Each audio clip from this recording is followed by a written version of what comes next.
प्रश्न सटीक, सफा जवाब, एउटा सिधापनको खोज, सीधा कुरा।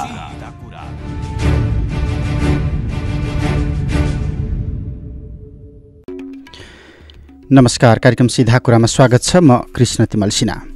क्यापिटल एफएम 92.4 मेगाहर्ज काठमाडौँ, पूर्वी नेपालमा रेडियो सारङ्गी 101.3 मेगाहर्ज मोरङ, पश्चिम नेपालमा रेडियो सारङ्गी 93.8 मेगाहर्ज पोखरा लगायत देशका विभिन्न एफएम स्टेशनबाट एकैसाथ प्रसारण भइरहेको सीधा कुरा तपाईँ www.cfmonia.com र www.radiosarangi.com बाट पनि संसारभर एकैसाथ सुनिरहनु भएको छ।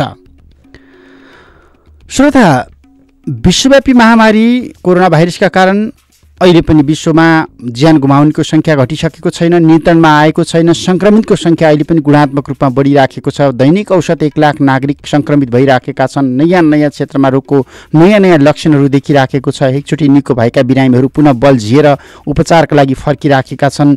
कोरियाको अवस्था त्यही छ। चीनमा पनि त्यही खालको घटना देखिराखेको छ। जापानमा पनि निको भएकाहरू धमाधम उपचारपछि घर फर्किएका छन् र केही समयपछि पुनः अस्पतालको सम्पर्कमा आउन थालेका छन्। यो विकराल अवस्थाका बीचमा तपाईँ हामी सुरक्षित रहनुपर्ने एउटा गम्भीर चुनौतीमा छौँ, सङ्गीन चुनौतीमा छौँ। यो समयमा प्रश्नहरू थुप्रै छन्। सरकारसँग जोडिएका प्रश्न छन्। प्रमुख प्रतिपक्षी नेपाली कांग्रेसको भूमिकासँग जोडिएका प्रश्नहरू धेरै छन्। हिजोका दिनमा 2 नम्बर प्रदेश केन्द्रित राजनीतिमा रहेका राजनीतिक पार्टीहरूसँग जोडिएका प्रश्नहरू धेरै छन्। आम सञ्चार माध्यमले पनि परिपक्व भूमिका निर्वाह गर्न नसकिराखेको अवस्था होला। स्वास्थ्य कर्मी, चिकित्सकहरूका गुनासो आफ्नै ठाउँमा छन्। सुरक्षाकर्मीहरूले जिम्मेवारी निर्वाह गर्दा गर्दै धेरै ठाउँमा विवेक गुमाएको दृश्यहरू, समाचारहरू दिनदिनै आइराखेका छन्। यस समयमा आज चाहिँ हामी नेपाली कांग्रेसको भूमिका के हुनुपर्छ, यो सङ्कटको बेलामा प्रमुख प्रतिपक्षले कस्तो भूमिका निर्वाह गर्नुपर्थ्यो, कस्तो भूमिका निर्वाह गरिराखेको छ, अनि सरकारले निर्वाह गरिराखेको भूमिकाप्रति के नेपाली कांग्रेस जे छ यसैमा ऐक्यबद्धता र समर्थन जनाएर बस्ने हो अथवा सरकारलाई अरू घचघचाउनु पर्ने अवस्था छ। संवादका लागि नेपाली कांग्रेसका युवा नेता पूर्व स्वास्थ्य मन्त्री गगन थापा आज हामीसँग हुनुहुन्छ। गगन थापाजी, स्वागत छ यहाँलाई। यो सङ्कटको बेला नेपाली कांग्रेसको भूमिका अथवा प्रमुख प्रतिपक्षी दलको भूमिका अथवा नेपालको सबैभन्दा पुरानो प्रजातान्त्रिक लोकतान्त्रिक पार्टीको भूमिका नागरिकले खोजिराखेका छन् जस्तो देखियो। सडकका दृश्यहरूले त्यही भनिराखेका छ। प्रहरी प्रशासनको भूमिकाका सन्दर्भमा पनि त्यही भनिराखिएको छ। सरकारले जे गरिराखेका छ ठिकै छ भनेर चुप लागेर बस्ने हो कि केही भूमिका देखाउनु पर्ने समय हो यो?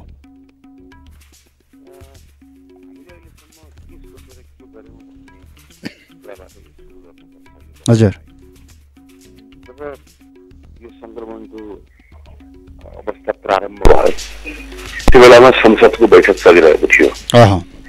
सरकारसँग हाम्रो धेरै प्रश्नहरू थियो र खास गरी हामी प्रधानमन्त्रीजी स्वास्थ्य उपचार गर्न उहाँ टिचिङ हस्पिटल जाने जुन अवस्था थियो, उहाँ फर्किने कुरालाई कुरिरहेका थियौँ। हाम्रो धेरै प्रश्नहरू थियो, हाम्रो धेरै असन्तुष्टिहरू थियो र त्यो संसदमा त्यो बहस पनि चलिरहेको थियो। तर ठिक त्यही बेलामा सङ्क्रमण आइपुग्नुको यो अवस्था आउन साथै हामी एकाएक अरू सबै कुरा थापिराख्यौँ र हाम्रो भित्र पनि छलफल गऱ्यौँ कि यो ठुलो महासङ्कट नेपालमा आउन सक्छ र हामी यसरी जानुपर्छ भन्ने भएपछि हामीले संसदमा एउटा प्रस्ताव लिएर गयौँ। पार्टीको तर्फबाट सरकारलाई ध्यान आकर्षण गरायौँ र त्यो दिनबाट हाम्रो एउटा अप्रोच के भयो भने हाम्रो बोली, हाम्रो व्यवहार सबै कुराबाट हामीले सरकारलाई मद्दत गर्ने, सरकारप्रतिको विश्वास बढाउने, हाम्रा कुराहरू पछि गरौँला भन्ने भयो। लगातार हामी सुझाव दिँदै प्रश्न उठाउँदै गर्दै गयौँ र यो क्रम लगातार जारी रह्यो। तर तपाईँले अहिले अझै भन्नुभयो, यो बिचमा हामीले दुईटा कुरा अनुभव गऱ्यौँ। एउटा, हामी सुझाव दिने भन्ने कुरा त सुझाव लिनेले पनि लिनु पर्यो। हाम्रो उपस्थितिले कसरी लियो भने यो टेकन फर ग्रान्टेड भन्छ नि, यो त यसले केही पनि गर्दैन, यसले सुझाव दिन्छ सकियो। कमजोरी भयो, कमजोरी जस्तो ठानियो। यसले सहजतापूर्वक लिएर जम्मा एक पटक त्यो पनि अस्ति नेपाल पार्टीको अध्यक्षले एउटा उच्च स्तरीय राजनीतिक संयन्त्रको कुरा उठाइसकेपछि त्यसलाई काउन्टर गर्नका निम्ति भनेर प्रधानमन्त्रीले यो जुन विपद परिषदको बैठक छ, फगत औपचारिकताको लागि त्यो एउटा बैठक बोलाउनु भयो होइन। त्योभन्दा बाहेक एक पटक पनि चैत्रको 4 या 5 गते उच्च स्तरीय समन्वय समितिको बैठकमा बोलाएर त्यहाँ मैले एउटा लिखित सुझाव राखेपछि यहाँसम्म आइपुग्दै गर्दा एक पटक पनि सरकारले हामीलाई बोलाएर छलफल गरेन हामीले बिचमा अब संसदलाई क्रियाशील बनाउनु पर्छ भनेर संसदको समितिको बैठकहरुबाट पो हुन्छ कि भनेर त्यहाँबाट पनि अलिकति हस्तक्षेप गर्ने प्रयास गर्यौं। त्यो बैठक गर्ने कुरा भर्चुअल मिटिङ भनेको आफैमा गाह्रो हुन्छ, सजिलो त होइन। तर त्यो भर्चुअल मिटिङहरुबाट पनि त्यसलाई त्यो मिटिङहरुमा सरकारको तर्फबाट मन्त्रीहरु आउने ठिक छ वर्गको कुरा सुन्छौ भन्ने प्रधानमन्त्रीको कुरा मात्र होइन, कुनै पनि मन्त्री कुन सरकारको कुनै पनि एजेन्सीले अहिले हामीसँग बसेर छलफल गर्न हाम्रो कुरा सुन्न तयार छैन। एक भनेपछि अब हामी सुन्दै नसुन्नेलाई कति कुरा सुनाउने कोसिस गरिराख्ने। दुई, हामीले यो बेलामा सुझाव दिने क्रममा सरकारलाई समर्थन गर्ने क्रममा कहीँ पनि सरकारको कमजोरी देखायो भने, कमजोरी भनेको यहाँनिर ग्याप भयो है, यहाँनिर अलिकति या गर्नुपर्ने कुरा भयो कि भन्न साथै त्यो प्रति उसको प्रतिक्रिया के हुन्छ, हामीलाई असहयोग गर्ने, बेमौसमी बाजा बजाउने, तिनीहरू मान्छेहरू कतिखेर मरोस् भनेर कुरिरहेकाहरू नमरेको कुरामा चित्त दुखाउने भन्ने सम्मको यहाँसम्म आयो। दुई, तेस्रो कुरा भनेको अब के कुराहरूले सीमा नाग्न थाल्यो होइन। जस्तो अहिले आज जुन विषय तपाईँले उठाउनु भयो, काठमाडौँमा अहिले हामी जे देखिरहेका छौँ, सडक भयो, काठमाडौँ मात्र होइन देशभरिका सार्वजनिक स्थलमा अहिले त्यसरी नागरिकहरूको छाती देखिरहेका छौँ, जे यो भइरहेको छ, यी कुराहरूलाई अब पनि सरकारको यो कुराहरूले हामीलाई पनि मलाई यतिखेर के लाग्छ भने अब नेपाली कांग्रेसले सरकारसँग जुन ढङ्गले व्यवहार गरिरहेको छ र विषयलाई प्रतिपक्षबाट जसरी उठाइरहेको छ, अब हामीले समीक्षा गरेर आफ्नो काम गर्ने तरिका, हामीले सरकारलाई मद्दत गरिरहेका छौँ, प्रश्न उठाइरहेका छौँ, भनिरहेका छौँ भनेर अब पनि हामीले समीक्षा गरेर हाम्रो काम गर्ने तरिका बदल्नौँ भने प्रश्न हामीमाथि पनि उठ्छ। त्यसैले मेरो भनाइ त सबैभन्दा पहिले कुरा अब सरकारले बैठक बोलायो भने हामीले हाम्रो बैठक बोलाउनु पर्छ। सबभन्दा पहिला कांग्रेसले बैठक बोलाउनु पर्यो। कांग्रेसको बैठक बस्ने कुरा चाहिँ सजिलो छैन, तर सम्भव छ। कांग्रेसले बैठक बोलाउनु पर्यो, संसदीय दलको पनि कांग्रेसको आफ्नो पनि, र त्यसबाट केही कुराहरूमा छलफल गरेर अब यसरी हुँदैन। सरकारको यो रवैयाबाट न उसले यो जनस्वास्थ्यको हिसाबले गर्नुपर्ने काम ठिक ढङ्गले गरिरहेको छ, न अरू कामहरू ठिक ढङ्गले गरिरहेको छ। अब हुँदैन, अब हस्तक्षेप गर्नु पर्यो भन्ने नै भयो। तपाईँले भनिराखेका कुराहरू सरकारले सुनेन, बद्धियत माथिका प्रश्नहरू अहिले बहस गर्ने विषय होइनन्, यो छाडौँ, कठघरामा पछिका दिनमा उभ्याउँला अथवा आम सञ्चार माध्यमले भनिराखेको पनि यही हो। तर यो शालीनतालाई कमजोरी ठानियो जस्तो लाग्यो। सडकमा त्यो खालको मजदुरहरू अथवा सर्वसाधारणहरूको त्यो बिजोग देखिरहँदाखेरि आँखा रसाउँछन् कि अब यो दृश्यहरू कति समय हेरेर बस्ने हामीले सरकारलाई कोट्याइराखेका छौँ, चिमोटिराखेका छौँ। अब त भएन नि। यो फेरि कस्तो हो भने जस्तो यो अहिले जुन हामी देखिरहेका छौँ कार्मिक दृश्यहरू सडकमा, यो व्यवस्थापन गर्न सकिने काम हो। यो हाम्रो आफ्नो नियन्त्रणभन्दा बाहिरको विषयहरू, केही विषयहरू हाम्रो तत्कालको नियन्त्रणमा छैन, जसका निम्ति हामीले अलिकति कामहरू गर्नुपर्ने छ। यो विषयहरू हामीले गर्न सकिन्छ। यसको दुईवटा तरिकाहरू छ।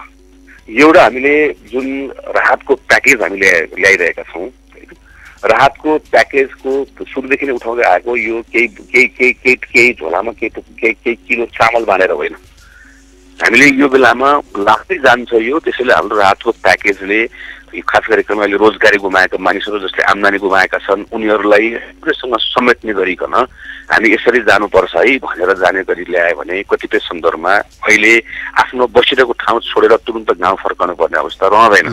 कतिपय सन्दर्भमा सरकारले राम्रोसँग यसलाई हामीसँग तथ्याङ्क लिएर गर्न चाह्यो र गर्न खोज्यो भनेदेखि भने अहिले पनि हामीले सुरक्षित ढङ्गबाट थुप्रै मानिसलाई काठमाडौँ बाहिर लिएर जान सक्छौँ। काठमाडौँभन्दा बाहिर जाने मान्छेको ऱ्यापिड टेस्ट गर्ने जो जान खोजेको छ होइन, उसको आखिर त हामीले टेस्ट पनि बढाउनु पर्ने छ। ल ठिक छ, हाम्रो बाहिरको मान्छेहरू गाउँको अथवा जो ठाउँको मान्छे उहाँहरू किन लिन डराउनु भएको भनेदेखि भने चाहिँ काठमाडौँबाट आएको नयाँ मानिसहरूले चाहिँ जोखिम लिनु चाहिँ डराउनु भएको।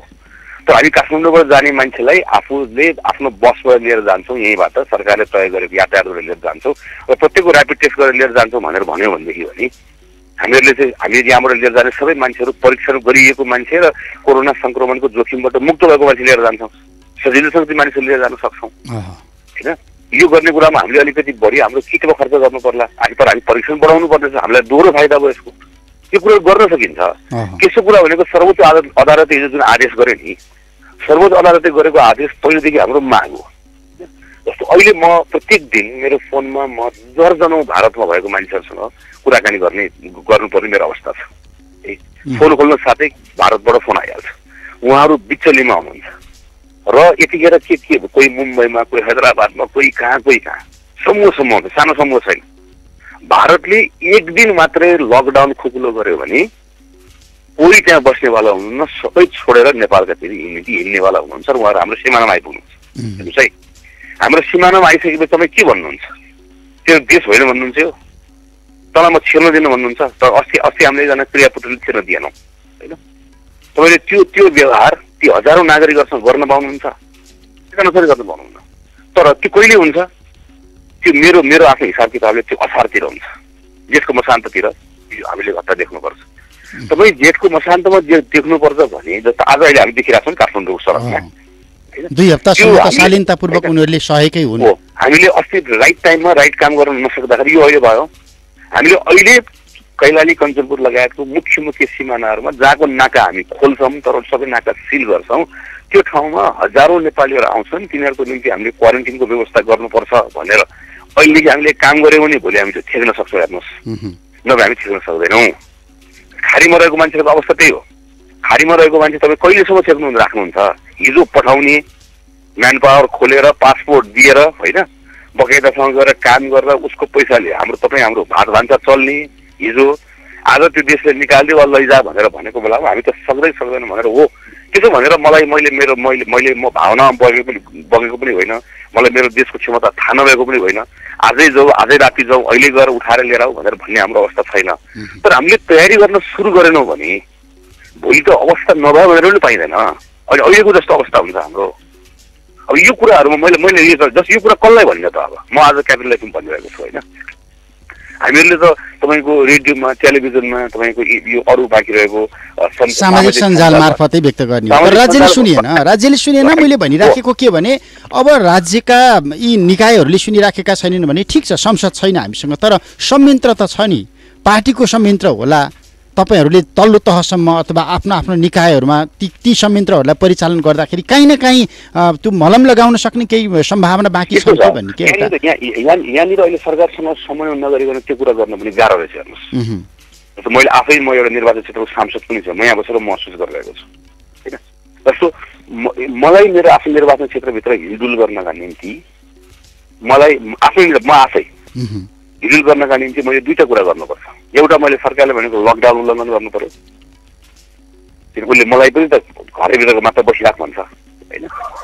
उसले कहीँ पनि आऊ भन्दैन, कहीँ जाऊ भनेर भन्दैन, मलाई कुनै अनुमति पास दिँदैन, केही दिँदैन। म त आफ्नो सुरुबाट हिँडिरहेको छु। एउटा होइन। दोस्रो, मैले पार्टीको जुन संयन्त्र भन्नुभयो नि तपाईँले, पार्टीको संयन्त्र भनेर मैले पार्टीको नेताको रूपमा मैले परिचालित गर्छु भनेर भन्यो भने मैले परिचालित गर्ने मान्छे त झन् ऊ आफ्नो ठाउँमा लकडाउनमा बगैँचासँग पालना गरेर बसिरहेको छु। सबै मान्छे त आफ्नो घरमा। यो भूकम्पको बेला छैन कि, भूकम्पको बेला भयो के थियो भने भूकम्पको बेलामा चाहिँ हाम्रो आफ्नो पार्टी, मलाई आफूलाई याद छ मेरो आफ्नो निर्वाचन क्षेत्रभित्र हामीले पार्टीको आफ्नै संयन्त्र बनाएर हामी राहत बाँड्ने, त्यसपछि गएर पुरानो घर भत्काउने, त्यतिखेरको सरकारलाई मद्दत पनि भयो। नेकपा एमाले पनि त्यही गर्यो। प्रत्येक पार्टीको आफ्नो संयन्त्रहरू तलसम्म परिचालित भएको थियो। अहिले सरकारसँग नमिलिकन त्यो गर्न सकिन्न। अहिले हामीले जस्तो हिजो हामी यहीँ हाम्रो आफ्नै क्षेत्रमा पनि सरसल्लाह भयो। यसरी हिँडेर आएको मानिसहरूलाई जो बाहिर आउनु भएको छ होइन, ठाउँ भएको मानिसहरूलाई खुवाउँ भन्ने कुराकानी हुँदै गर्दाखेरि पनि हामीले खाद्यान्न कहाँबाट सङ्कलन गर्ने, ठाउँ कहाँ लिएर जाने, कहाँ राख्ने उहाँहरूलाई भन्ने कुराको लजिस्टिकल्ली कसरी म्यानेज गर्ने भन्ने कुराको हाम्रै बिचमा चाहिँ हामीले आफ्नो उपायहरू भेट्न सकेनौँ हामी छलफल गर्दै पनि। त्यसैले यी सबै कुरा यतिखेर गभर्मेन्टसँग नमिलिकन गर्न सक्ने ठाउँ छैन। गभर्मेन्ट मिलेर काम गर्नको लागि केही कुरा आफै नमिलेर आफै गरे पनि हुन्थ्यो कि केही कुरा जस्तो मैले हिजै भने प्रधानमन्त्रीलाई अब के उपाय के सामाजिक सञ्जालबाट लेखेर भने हामी काठमाडौँको जनप्रतिनिधिलाई बोलाउँदैछौँ। हामी 10 जना काठमाडौँको सांसद छौँ। भक्तपुर ललितपुर के गर्दा हामी 15 जना सांसद ल 15 जना सांसदलाई बोलाउनुहोस् आज एकपटक। तपाईँहरूको हामीसँग भएको यहाँ आफूसँग भएको ल्यापटप, हाम्रो आफ्नो पार्टीको संयन्त्र सबै कुरा परिचालित गरेर अहिलेका निम्ति काठमाडौँभित्र राहतको जुन स्थानीय सरकारले बाँडेको छ त्यो राहतले समेट्न नसकेको थुप्रै मान्छे त काठमाडौँबाट छोडेर जान खोज्नु भएको छ। काठमाडौँबाट एउटा मदत सुरु गर्यो भने अरू ठाउँमा पनि त्यो कुराहरू होला। सबैजना छटपटेका छन्। सबैजना ती मानिस आज ती हाम्रै साथीभाइले कहीँ न कहीँबाट मद्दत गरिदिने अवस्था जुटाउन सकिन्छ।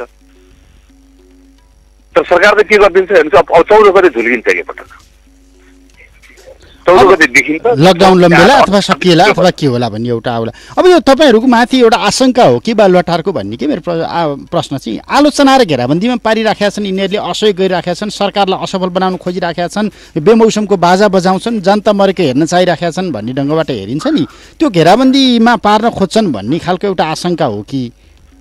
दुईटा कुरा हेर्नुहोस् यसमा। पहिलो कुरा यो यत्रो महासङ्कटको बेलामा न हामीले यो सरकार बदल्न सक्छौँ, हेर्नुहोस्, न हामीसँग त्यो सङ्ख्या छ, न कुनै वैधानिक बाटो छ। हामीसँग सरकारलाई सफल बनाउने भन्दा अरू कुनै पनि बाटो छैन। सरकार असफल हुँदै गर्दा त्यसको ठुलो मूल्य हामी सबैले प्रत्येकले नागरिकको रूपमा चुकाउनुपर्छ। एउटा कुरा थियो। तपाईँ राजनीतिक हिसाबले हेर्नुभयो भने यति कुरा त हामीलाई ज्ञान छ नि कि यो बेलामा आम नागरिक यतिखेर नेपाली कङ्ग्रेस पार्टीलाई सरकारलाई सहयोग गरेकै भूमिकामा देख्न चाहन्छन् र काङ्ग्रेसकै समर्थक पनि। यतिखेर यो बेलामा जतिखेर मलाई अहिले अनुभव छ, प्रारम्भमा जुन बेलामा हामीले संसदमा प्रस्ताव लिएर गयौँ र हामीले सरकारलाई भन्यौँ हामी यो बेलामा दृढ रूपमा तिमी उभिन्छौँ भन्दै गर्दाखेरि सबै 16 सबै नागरिकहरूको तर्फबाट काङ्ग्रेसलाई त्यो बेलामा काङ्ग्रेसले ठिक पोजिसन दियो। यो बेलामा सरकारलाई समर्थन गर्ने हो भन्ने त्यो प्रतिक्रिया पाएको हामीसँग अनुभव छ कि, किनभने त्यो नागरिकले यतिखेर खोज्ने पनि त्यही हो होइन, अपेक्षा गर्ने कुरा पनि त्यही हो। तर आज तपाईँले सुरुमा प्रश्न गरेको जस्तै बिस्तारै अब हामीमा प्रश्न के आउन थाल्यो भने तिमीहरू पनि खालि लेखेर बस्ने, तिमीहरू पनि खालि बोलेर बस्ने, सरकारलाई समर्थन गर्छु भने ताली मात्र बजाएर बस्ने भन्ने आउन किन थाल्यो भने त्यही बेलामा त्यही भन्ने नागरिकले अहिले पोजिसन बदल्यो, किनकि त्यो बेला उसलाई त्यो ठिक लाग्यो। तर अहिले उसले पनि त देखिरहेको छ, गभर्मेन्टले गरेको देखिरहेको छ, गभर्मेन्टको एप्रोच देखिरहेको छ। त्यही भएर हामीलाई पनि मलाई लाग्छ अब हामी यो डरबाट कि हामीले अहिले केही हामीले आफ्नो रियल भूमिका गर्न खोज्दै गर्दाखेरि हामीलाई यसो भन्ला उसो भन्ला भन्ने कुरा अब डराउनै पर्दैन। नगर्दा राम्रै गर्दै गर्दाखेरि पनि राम्रै भनेको मद्दत पूर्ण रूपमा क्वेसन पनि राम्रोसँग नउठाइकन गर्दाखेरि पनि त्यो कुरा प्रधानमन्त्रीदेखिको त्यो भन्नलाई भनिराखेकै छ। कसले के भन्छ भन्ने कुरासँग नगरिकन हाम्रो भूमिका सही ढङ्गले गर्नुपर्छ। तत्काल हामी आफ्नो भित्र पनि संवाद गर्नुपर्छ र सरकारसँग अब लेख्ने पत्र लेख्ने होइन, सरकारलाई अब के अरे यो गर त्यो गर भनेर बोल्ने होइन। मैले भने त पार्टी मेरो पार्टी सभापति प्रधानमन्त्रीलाई हामीलाई तुरन्त समय चाहियो। अब संसद छैन, हामी आउँछौँ नेपाली कङ्ग्रेस पार्टीको तर्फबाट हाम्रो कुरा छ, तपाईँले हाम्रो कुरा सुन्नुपर्छ, हामीलाई समय दिनुहोस्, तपाईँको बलबाट आउँछौँ, हाम्रो कुरा सुन्नुहोस्, ईश्वर पोखरेलजीलाई बोलाउनुहोस्, 1-2 दिन राखेर हाम्रो कुरा सुन्नुहोस् भनेर हामीले यसरी भन्न सक्नुपर्छ। अब यो सङ्कटको बेलामा सरकारले गर्नुपर्थ्यो चाहिँ के? हामी भारतमा त्यो ढङ्गले महामारी फैलिराखेको छ भनेका छौँ, अमेरिका जस्तो मुलुक ढलिराखेको छ। अब त्यो भारतमा जुन रूपमा बढिराखेको छ केही दिन यता यो सङ्क्रमण दर यसै गरी बढ्ने हो भने तपाईँले भने जस्तै सीमा क्षेत्रमा त्यहाँको त्यो चाप हामीले थेर्न सक्ने अवस्था छैन। त्यति बेला कुन परिस्थितिमा हामी पुग्छौँ त्यो परिकल्पना नगरौँ। हामीले यति बेला गर्नुपर्ने चाहिँ के हो, विशेष गरी कोरोना भाइरसको सङ्क्रमण नियन्त्रणका लागि? यसको चाहिँ एउटा ठ्याक्कै जनस्वास्थ्यको हिसाबले हामीले गर्ने के कुरा भन्ने हो। जनस्वास्थ्यको हिसाबले हामीले यो सङ्क्रमणको चेन ब्रेक गर्नका निम्ति हामीले सबै देशको अनुभव हेऱ्यौँ। गर्ने कुरा के भने सङ्क्रमितलाई नेपालभित्र भित्र नदिने, त्यसको निम्ति हामीले पहिलो चरणमा हामी चुक्यौँ, किनकि चैतको 5-6 गतेसम्म निर्वाध रूपले सङ्क्रमणको अन्तर्राष्ट्रिय उडानहरू हामीले नियमित गऱ्यौँ। अन्तर्राष्ट्रिय उडानहरू ठिक छ, अन्तर्राष्ट्रिय उडान हामीले ढिलो हामीले त्यो गऱ्यौँ। त्यो भन्दा पनि महत्त्वपूर्ण कुरा अन्तर्राष्ट्रिय उडानलाई आनन्दले चल्न दिएर नियन्त्रण गरेका देशहरू पनि रहे। त्यो बेलामा हामीले के भने अन्तर्राष्ट्रिय उडान ती देशहरूका तिमी जहाँबाट आउनु दिइरहेको छ आउनु देऊ, ठिक छ, तिमी दिन्छौ नि भने तिम्रो कुरा हो भने। तर त्यहाँबाट आएका मानिसहरूलाई अनिवार्य क्वारेन्टिनमा बस्ने व्यवस्था गर, 14 दिनको क्वारेन्टिन उनीहरूले अनिवार्य बस्ने व्यवस्था गर भन्दाखेरि हामी त्यो बेलामा चुक्यौँ होइन। हामी त्यो चुक्दै गर्दा के भयो, अहिले सबै चैतको 4 गते 5 गते आएको मानिसहरू देखियो अहिले सबै सङ्क्रमण। अझ हामी त त्यो मानेमा धेरै हाम्रो संयोग रह्यो कि अहिलेसम्म थोरै मान्छेमा मात्र सङ्क्रमण देखिएको छ, हजारौँमा देखिन सक्थ्यो। हाम्रो कारणले रोकिएको त होइन नि, उनीहरू सङ्क्रमण बोकेर आएनन्। एउटा यो भयो। दोस्रो त्यसपछिको सेकेन्ड त्योसँग जोडिने कुरा के भयो भने हामी ठिक निर्णय गऱ्यौँ। सरकारले के कुराले म ठिक निर्णय गरेँ भन्छु भने उसले राइट टाइममा लकडाउनको निर्णय गर्यो, किनकि बाहिरबाट आएको मान्छेले सङ्क्रमण रोकेर थाहा नभइसके पछाडि सिमाना पनि बन्द गर्यो, हामीले आफ्नो घरभित्रको मुभमेन्टलाई पनि बन्द गर्यौँ। तर घरभित्रको मुभमेन्ट बन्द गरिसकेपछि हामीले बन्द गरेको त धेरै अगाडि हो होइन। हामीले कति गति हो, हामीले चैत्रको 11 गतिबाट लकडाउन गर्यौँ, 11 गते बन्द गर्यौँ। हामीले 11 गते लकडाउन गर्नु साथै त्यही बेलादेखि के कुरा भनिरहेको र अहिले पनि भनिरहेको हो नि, लकडाउन भनेको ताला लगाएर हामीहरू सबै बस्ने होइन, नागरिक बस्ने हो, सरकार जाग्ने हो। सरकारले गर्ने गयो त्यसपछि भने मैले यो लकडाउनको समय मैले प्राप्त गरेकोले गर्दा अब मैले परीक्षणलाई व्यापक बनाउनुपर्छ होइन। मैले हजारौँको परीक्षण गर्नुपर्छ भन्दा आखिर हामीले त्यो परीक्षण मैले फागुनको 18-19 गते संसदमा प्रस्ताव लिएर जाँदै गर्दा मैले स्वास्थ्य मन्त्रालय अरू निकायहरूसँग लामो छलफल गरेर हामीसँग कति मेसिन छ, कति जनशक्ति छ, कति गर्न सकिन्छ एउटा हिसाब किताब गरेर बुझाउँदै गर्दा अहिले गरेको परीक्षण हामी त्यही बेलामा गर्न सक्थ्यौँ है। हामीसँग जनशक्ति मेसिन सबै कुरा थियो। अहिले पनि हामीले दर्जनौँ हाम्रो पिसिआर मेसिनहरू प्रयोग नगरिकन राखिरहेका छौँ, जो हामीसँग पहिलेदेखि थियो। हामीले भएको उपकरण प्रयोग गरेनौँ, काठमाडौँभन्दा बाहिर लिएर जाने मौका हामी छोड्यौँ। अब अहिले बल्ल हामीले परीक्षणको दायरा बढाएका छौँ। त्यो पनि हामीसँग अहिले हामीले चाहिँ ऱ्यापिड टेस्टबाट गरेको परीक्षण फेरि पिसिआरबाट गर्नुपर्ने यो खालको अवस्था छ भनेपछि दोस्रो के गर्ने त्यही पनि ठिक छ, ऱ्यापिड टेस्ट पनि गरेका छौँ। परीक्षणको दायरालाई अझै व्यापक बनाउने, अझै यसको सङ्ख्या बढाउने। अब अहिले वैशाख 15सम्म जुन लगेका छौँ नि, वैशाख 15सम्म गएको यो अवधिभित्रमा हामीले अरू हजारौँ मान्छेको परीक्षण गर्ने, जुन परीक्षणले हामीलाई हाम्रो अवस्था कस्तो छ भन्ने कुराको एउटा अनुमान लाउन सक्ने अवस्था दिन्छ। दोस्रो गर्ने यो। तेस्रो गर्ने भनेको हाम्रो अस्पतालको तयारी। अब यो परीक्षण गर्दै गर्दा हामीले के मानेर लकडाउन गरेको त अहिले? हामीले के मानेर गरेको? हामी कहाँ सङ्क्रमण हुन सक्छ भन्ने मानेको हो नि त। सङ्क्रमण हुन होला कि भनेर मानेर तपाईँ लकडाउन गर्नुभएको छ भने, सङ्क्रमण छ भनेर मान्यो भने सङ्क्रमण फैलिन सक्छ भन्ने मान्नु पर्यो। सङ्क्रमण फैलिन सक्छ भनेर मान्यो भने अस्पताल चाहिन्छ भनेर मान्नु पर्यो। हामीसँग भएको अस्पतालको गर्ने के त भन्दा हामीसँग भएको अस्पताल हामी अप्टिमाइज गर्ने भन्छौँ। जति छ त्यसको अधिकतम प्रयोग गर्ने कुराको सन्दर्भमा व्यवस्थापन गर्ने, जुन कुरा मजाले गर्न सकिन्छ। त्यसको लागि अहिले भएभरका सबै अस्पताल बन्द गरेर नियमित उपचार बन्द गरेर राख्ने होइन।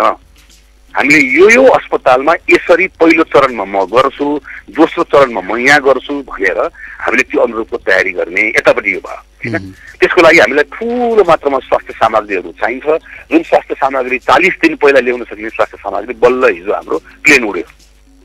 त्यो पनि हामीले चाहिँ आधा फेरि सेनाबाट ल्याउने भनेर आनन्दले गुणस्तरको आउँछ। हामी अब आइसके पछाडि फेरि अर्को बहसमा जोडिनु पर्ने हुन्छ। त्यो मलाई त्यसमा पनि मैले देखेको स्वास्थ्य सामग्री जुन चाहिँ मजाले तपाईँले 40-45 दिन अगाडि ल्याउन सक्ने स्वास्थ्य सामग्री, आखिर त्यही चाइना हो। हिजो प्लेन उड्यो होइन, त्यही प्लेन 40 दिन पहिला उड्थ्यो। त्यो यही पैसामा यहाँबाट गएका प्राइभेट सेक्टरले त्यो सामान लिएर आउँथ्यो होइन त। यो बजारमा पाइने सामान थियो अनि हामी ढिलो गऱ्यौँ। यो सामानको स्टक हामीले सही ढङ्गले ल्याउने राख्ने गर्ने कुरा अर्को भयो। अब अर्को भनेको चाहिँ नन फार्मास्युटिकल मेजरको अर्को जुन मेजर कुरा छ त्यसमा दुईवटा कुरा छ। एउटा सङ्क्रमण भएको कुनै व्यक्ति भेटियो भने त्यो सङ्क्रमण भएको व्यक्तिको जुन हामी कन्ट्याक्ट ट्रेस गर्ने भनेर भन्छौँ नि, बाहिरतिर प्रविधिको उच्चतम प्रयोग भएको छ। प्रविधिको कसरी प्रयोग भएको छ भनेदेखि जस्तो चाइनातिर अब अहिले एपहरू डेभलप गर्यो। कस्तो एप डेभलप गर्यो? तपाईँले ग्रिन, त्यसै गरिकन अर्को रेड कलरको म यो विभिन्न कलरहरूबाट मान्छेको मुभमेन्ट पनि गर्ने, कन्ट्याक्ट ट्रेस गर्ने गर्यो। सिङ्गापुरतिर कस्तो प्रविधि प्रयोग गर्यो कि जस्तो अस्ति अर्थमन्त्री जानुभयो कि भएन भन्ने कुरा आयो नि होइन, उहाँको छोराका। सिङ्गापुरले उनीहरूसँग कुन प्रविधि राखेको थियो भने त्यो सिङ्गापुरमा भएको भए जो मान्छे सङ्क्रमित भयो त्यो सङ्क्रमित भएको मान्छेको मोबाइलको आधारमा ऊ गएको 15-20 दिनसम्म उसको वरिपरि को मान्छे आयो भन्ने कुरा त्यसले डिटेक्ट गर्थ्यो। हामीसँग त्यो प्रविधि प्रयोग गर्ने अवस्था रहेन। अब हामीले कम्ती हो त्यसपछि हामी म्यानुअली के गर्न सक्ने अवस्था रहनु पर्यो भने हामीले भनेको मैले अन्यथा भन्न खोजेको तर मेरो अनुभव मलाई अहिले के लागिरहेको छ, जुन खालको वातावरण हामीले क्रिएट गर्यो नि मान्छेलाई तर्साउने होइन, सङ्क्रमित भएको मान्छे भने अपराधी नै हो कि भन्ने जस्तो व्यवहार गर्दाखेरि मान्छेले अब साक्टो लुकाउन थाले हेर्नुहोस्।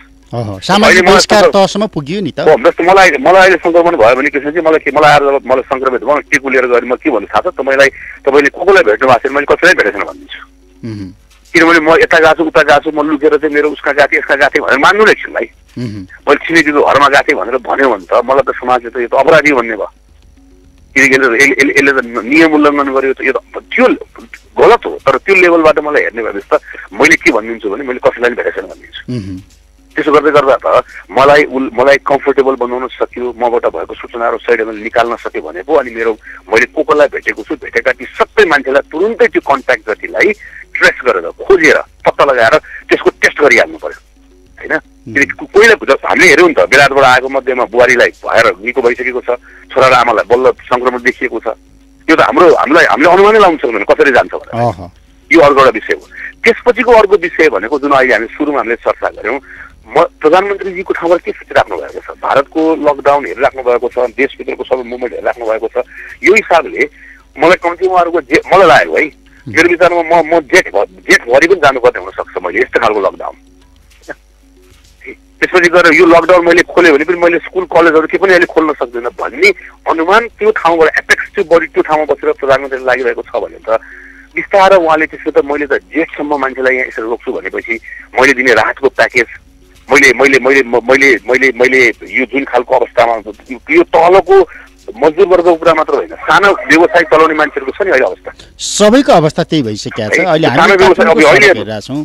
होइन सानो व्यवसाय चलाउने मान्छे कस्तो भएको छ, सानो व्यवसाय चलाउने मान्छेलाई सरकारले अहिले एउटा प्याकेज घोषणा गरेर तिमीले जसलाई तलब दिइरहेका छौ यो सङ्कट घडीमा पनि तलब तिमीले कन्टिन्यू गर्यौ भने लकडाउन खोलिसकेपछि तिम्रो व्यवसाय सञ्चालन गर्न आउने बेलामा तिमीले अहिले तिमीले अनलाइनमा फल राख्यौ। जस्तो मेरो सानो व्यवसाय छ, मैले 3 जनालाई तलब दिइरहेको छु भन्नु होइन, मैले महिनाको 20,000 रुपियाँ तलब दिन्छु अनि मैले अनलाइन फारम भरेर मेरो यस्तो व्यवसाय हो, मैले कर तिर्थेँ, यति मान्छेलाई तलब दिन्थेँ फलानालाई भनेर मैले अहिले अनलाइन फारम भरेँ है, र तिमीले अहिले पैसा तलब दिँदै गर्यो भने पछि तिमीले त्यसको 80% तलब मैले बिहोरिदिन्छु भनेर सरकारले भन्यो भने म तिनटाको तलब काट्दिनँ नि त अहिले। त्यो ढाडस दिन सक्ने अवस्थाको राज्य भइदिएन हाम्रो लगभग नभएर भइरहेनुहोस्, नचाहेर हो यो गर्न सकिन्छ, नभए पैसा के को लागि चाहिएको अहिले? हामीले कोरोना कोसँग भएको पैसा के गर्नु, त्यो चपाउने हो त्यो पैसा? हामी भनिरहेका छौँ हामी 2 खरबसम्मको प्याकेज लिएर सक्छौँ अहिले। त्यसो भनेपछि यो एकअर्कासँग जोडिने कुराहरूको नियन्त्रण हुँदै जान्छ। हजुर हजुर, समय सकिएको छ। यहाँसँग अरू विस्तृत संवादको लागि हामी भोलिका दिनमा फेरि पनि संवाद गरौँला। समय र संवादको लागि धन्यवाद। गगन थापा नेपाली कांग्रेसका युवा नेता, पूर्व स्वास्थ्य मन्त्री। समग्रतामा देशभर कोरोना कहर, कोरोनाको महामारी संक्रमण त्रासका बीचमा नागरिकहरू अहिले एक स्थानबाट अर्को स्थानमा भागिराखेको जुन कारुणिक दृश्यहरू देखिराखेको छ, रोजगार गुमाएको अवस्था छ, खानपिन नपाएको अवस्था छ, बालबालिकाले खान नपाएर, बस्न नपाएर जन्मथलो फर्किन खोजिरहेको एउटा कारुणिक दृश्यका बीचमा पनि सरकारले केही पनि गर्न सकेन। सरकारले त गरेन यी मजदुरका सन्दर्भमा, यी नागरिकका सन्दर्भमा प्रमुख प्रतिपक्षी दल नेपाली कांग्रेसको भूमिका चाहिँ के हुन्छ अनि यस्तो सङ्कटको बेलामा राज्यले के गर्नु पर्थ्यो, यिनी जिज्ञासामा जोडिएर संवाद गऱ्यौँ। समय र संवादका लागि गगन थापालाई फेरि पनि धन्यवाद दिन्छु। प्राविधिक मित्र रमेश भण्डारीका साथमा कृष्ण तिमल सिन्हा। सिधा कुराबाट बिदा हुन्छु। नमस्ते।